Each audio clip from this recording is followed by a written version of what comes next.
दोस्तों, हम आज के इस इंपॉर्टेंट वीडियो को शुरू करें उससे पहले आप भारतीय डीआरडीओ के लिए कमेंट बॉक्स में जहन जरूर दिखेगा। बड़ी खबर यह है कि जो अमेरिका भारत को अभी तक धमका रहा था इंजन टेक्नोलॉजी को लेकर के, अब शायद ऐसा कभी नहीं होगा, क्योंकि जहां एक तरफ भारत की तरफ से तैयार किए गए कावेरी इंजन को रशिया में टेस्ट किया जा रहा है, वहीं दूसरी तरफ भारत ने अपने नए 19 किलो न्यूटन के एक नए वेरिएंट कावेरी इंजन को बनाने का काम शुरू कर दिया है। और उससे भी बड़ी बात यह है कि हम तेजस के अंदर लगाए जाने वाले F404 इंजन को आसानी से रिप्लेस कर सकते हैं अपने इस नए इंजन के हब से, क्योंकि इसकी पावर बहुत ज्यादा है। दूसरी इंपॉर्टेंट अपडेट भी इंडियन डिफेंस सेक्टर से सामने निकल के आ रही है, जहां पर डिफेंस मिनिस्टर राजनाथ सिंह जी ने पूरा रोड मैप बता दिया है कि 2025 में किस तरीके से हमारी डिफेंस इंडस्ट्री स्केल करने वाली है।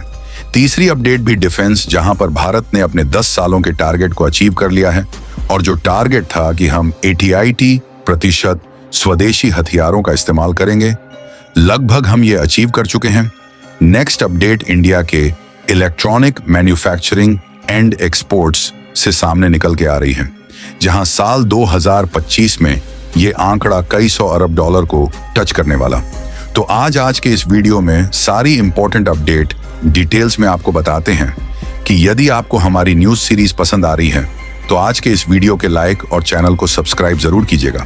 तो सबसे पहले डीआरडीओ से आ रहे अपडेट की बात की जाए तो डीआरडीओ के अंतर्गत आने वाली गैस टरबाइन रिसर्च एस्टेब्लिशमेंट, जिसे हम GTRA के नाम से जानते हैं, वो अब नए कावेरी इंजन को डेवलप करने का काम शुरू करने जा रहे हैं। और इस इंजन की पावर लगभग 19 किलो न्यूटनस के आसपास रहने वाली है, जो कि अमेरिका से आने वाले F404 इंजन के कंपैरिजन में बहुत ज्यादा पावरफुल होंगे।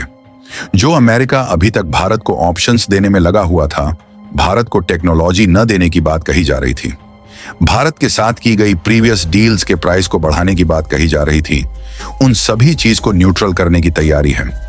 जानकारी के लिए आपको बता देंगी, भारत और अमेरिका के बीच में करीब 1 अरब डॉलर की डील की जाती है तेजस में लगने वाले इंजन को खरीदने के लिए। लेकिन जब इन्हें डिलीवर करने का समय आया तो अमेरिका ने लेट करना शुरू कर दिया, और लेट करने के पीछे जब रीजन सामने निकल के आया, तब अमेरिका ने भारत से ज्यादा पैसे मांगने चाहे। और अब जब अमेरिका ये बात समझ चुका है कि भारत किसी नए ऑप्शन की तरफ जा सकता है, तो क्यों ना थोड़े से कम पावर वाले इंजन भारत को डिलीवर किए जाए। असल में तेजस में लगने वाले इंजन हमने जो खरीदे हैं अमेरिका से, वो है F4IN20, जिसकी पावर 84 किलो न्यूटन की है।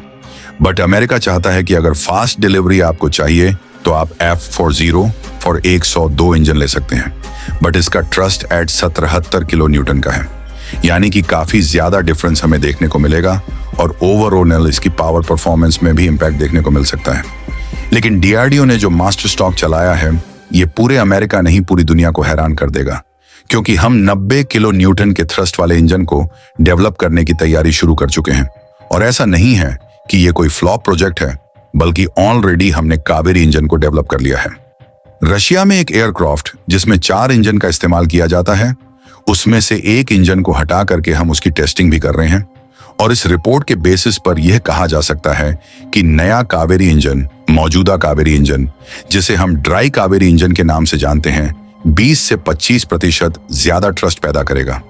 अमेरिका के F404 के कंपैरिजन में तो बहुत ज्यादा पावरफुल होने वाला है। इसे हम इजीली तेजस में इस्तेमाल कर सकते हैं, और इन फ्यूचर में अगर हम इमका के लिए भी इसे लगाना चाहें तो लगभग फिटिंग कंडीशन में हम आसानी से अपने इस इंजन पर ट्रस्ट कर सकते हैं। और GTR यही नहीं रुकी, बल्कि एक डिमांड रखी गई है मिनिस्ट्री ऑफ डिफेंस के सामने की करीब 60 करोड़ रुपए खर्च किए जाए, ताकि हम देश के अंदर एक फैसिलिटी सेटअप कर सके, और उस फैसिलिटीज के अंदर हम जितने भी नए इंजन्स डेवलप कर रहे हैं उन्हें टेस्ट किया जा सके। बिकॉज ये भारत के लिए बड़ी बात बन जाती है, क्योंकि हमने जीस कावेरी इंजन को तैयार किया है। इसे टेस्ट करने के लिए हमें रशिया भेजना पड़ा, तो क्यों ना हम ये सारी चीजें देश के तो डीआरडीओ की इस बड़ी तैयारी के लिए कमेंट बॉक्स में जरूर लिखिएगा। नेक्स्ट इंपॉर्टेंट डेट भारत के डिफेंस सेक्टर में आत्मनिर्भर भारत मिशन के सामने निकल के आ रही है, जहां पर recent time race of defence की रिपोर्ट के मुताबिक भारत ने जो टारगेट किया था, अगले 10 सालों में हमें स्वदेशीकरण की तरफ बढ़ना है। इसमें हम काफी बड़ी अचीवमेंट हासिल करना चाहिए। रिपोर्ट्स के मुताबिक भारतीय सेना के लिए जो आवश्यक करीब 175 प्रकार के गोला बारूद में से 154 प्रकार के गोला बारूदों का जो प्रोडक्शन है उसे हमने स्वदेशी रूप से तैयार करना शुरू कर दिया है। और उनमें भी अगर हम डेप्थ जांच करें तो पता चलता है कि करीब 48% और कुछ केसेस में है। 9.1% जो चीज इस्तेमाल की जा रही है उसे भारत के अंदर ही तैयार किया जा रहा है। कुछ इंपॉर्टेंट हथियार जिससे कि गोला बारूद हो, हल्के एंटी टैंक आर्मर हथियार, साथ ही कुछ हाईलाइटेड कंपनीज हैं जिससे कि पुणे महाराष्ट्र के अंदर मॉरिशस इंडिया लिमिटेड भांति कुछ नई यूनिट्स भारत के अंदर तैयार की जा रही है ताकि हम इस नए डेवलपमेंट को और ज्यादा तेजी से शुरू कर सकें। आपने एक चीज नोटिस की होगी कि मिनिस्ट्री ऑफ डिफेंस हो, और आपने एक चीज और नोटिस की होगी कि रिसेंटली भारत ने जिन भी कंट्रीज के साथ डिफेंस डील साइन की है उसमें हम एक चीज पर फोकस करें, that is technology sharing. So that technology हमें इजीली मिल पाएगी तो हम उन चीजों को देश के अंदर तैयार कर पाएंगे और उससे हमें काफी बड़ी हेल्प मिलेंगे अपने टोटल एक्सपोर्ट्स को पढ़ें। थाने में ऑलरेडी इंडिया के जो छोटे बड़े डिफेंस इक्विपमेंट्स हैं, अगर इनको टोटल कैलकुलेट किया जाए तो 35 कंट्रीज को हम ये चीज एक्सपोर्ट करते हैं। लेकिन ये डेटा अभी और ज्यादा बढ़ाने की जरूरत है। Next important day defence minister Rajnath Singh ji के उस बयान से सामने निकल के आ रही है जहां पर उन्होंने 2025 के पूरे रोड मैप को बताया है। इसमें किस तरीके से इंडियन जितने भी फोर्सेस हैं उन्हें इंटीग्रेट करने की तैयारी है। इस नई तैयारी में थल सेना, वायुसेना, नौसेना के बीच एक बेहतर कोऑर्डिनेशन बनाने की तैयारी है और इनके लिए एक जॉइंट कमांड शुरू की जा सकती है जिसमें तीनों को एक साथ ताकतवर बनाया जाए और कुछ बेसिक मॉडिफिकेशंस समय पर देखने को मिल सकती है जिसमें आर्टिफिशियल इंटेलिजेंट हो, मशीन लर्निंग, हाइपरसोनिक रोबोटिक्स और नई टेक्नोलॉजी सब एक साथ इंटीग्रेट होंगी हमारी तीनों सेनाओं के साथ। और सबसे बड़ी चीज ये है कि जब तीनों सेना एक साथ मिलकर के काम करेंगी तो जो हथियारों का स्थानांतरण ही ये काफी तेजी से किया जा सकता है और जहां पर ज्यादा जरूरत होगी कई प्रकार के अप्रूवल्स लेने की जरूरत नहीं पड़ेगी।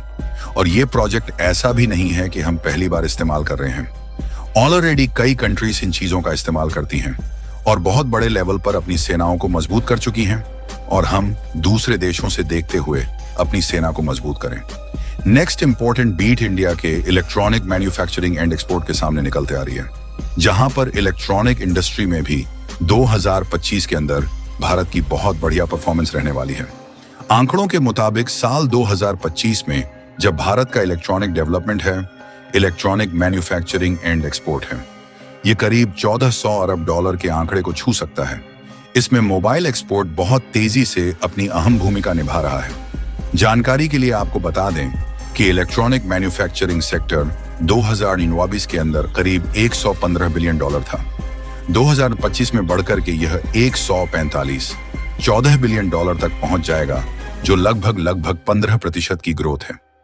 साथ ही एक्सपोर्ट्स के आंकड़ों की बात की जा तो अप्रैल 2024 तक भारत के इलेक्ट्रॉनिक एक्सपोर्ट 2 करोड़ 20 लाख करोड़ रुपए तक पहुंच गया था और 2025 में 3 करोड़ 25 लाख करोड़ रुपए तक पहुंचेगा। यानी कि बहुत बड़ा ग्रोथ हमें यहां पर देखने को मिलेगा। टोटल इलेक्ट्रॉनिक एक्सपोर्ट, और इसमें जैसे कि हमने बताया कि सबसे बड़ा कंट्रीब्यूशन मोबाइल एक्सपोर्ट्स का है, तो मोबाइल एक्सपोर्ट 2024 में भारत का 1.75 करोड़ रुपीस का था और ये आंकड़ा पार करते हुए इतना तेजी से बढ़ा कि इसमें 35% की ग्रोथ हमें देखने को मिली।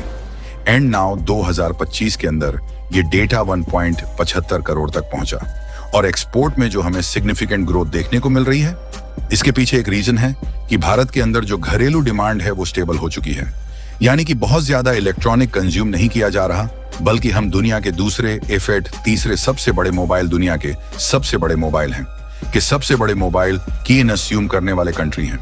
इसके बावजूद भी इस स्टेबिलिटी की वजह से हम चीजें एक्सपोर्ट ज्यादा कर पा रहे हैं।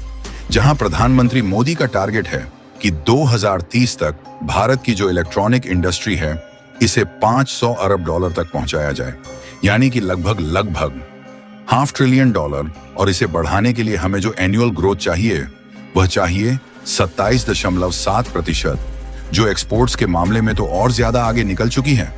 चाहिए हमें 27% और हमारे पास 35%। तो क्या कुछ कहना है आपका? इन सभी खबरों पर कमेंट्स में जरूरत है। धन्यवाद।